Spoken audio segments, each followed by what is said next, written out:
to ask the Scottish Government what efforts it is making to support the campaign to encourage consumers to buy local when it comes to meat and poultry.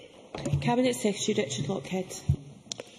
In order to build upon the recent upsurge in consumer demand for locally sourced meat, which has seen over 90% of butcher shops record increased sales, the Scottish Government has provided an additional £1 million to Quality Meat Scotland, which will fund a number of promotional activities to further strengthen the visibility and provenance that underpins the Scotch label.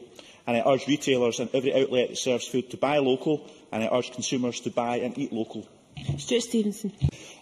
Can I very much welcome the additional money to Quality Meat Scotland?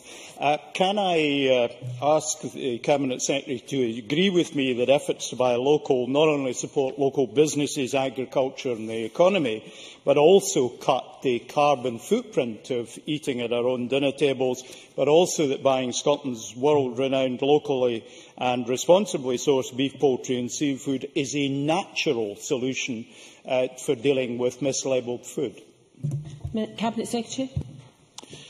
Yes, of course, I agree with those sentiments, and buying good quality produce from your local shops certainly is a shorter supply chain with full traceability in the case of meat at your local butchers, and that can only be a good thing for a number of reasons. And indeed, of course, it involves less food miles, and of course Scotch beef has a lower carbon footprint than beef from a number of other countries throughout the world, so there's a number of win-wins there, and I urge people to buy local and our retailers to source local.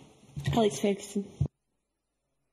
Presiding Officer, I wonder if the Cabinet Secretary would acknowledge the effectiveness of Dumfries and Galloway's Savour the Flavours initiative and agree with me that that organisation provides a very good example of how a local food-related network can operate.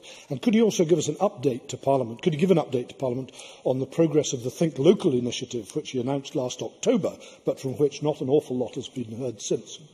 Cabinet Secretary. Thank you. I very much commend the work carried out by Savour the Flavours in Dumfries and Galloway, and of course I very much support people locally being able to sample and enjoy their local larder, which are promoted by such local food networks, and of course the benefits for local tourism as well. And to help promote these kind of initiatives throughout Scotland, Think Local will be launched this summer. Of course, I announced late last year, last autumn, a number of initiatives, of which that is one, to help promote this agenda throughout 2013 and certainly in the run-up to the major events in 2014.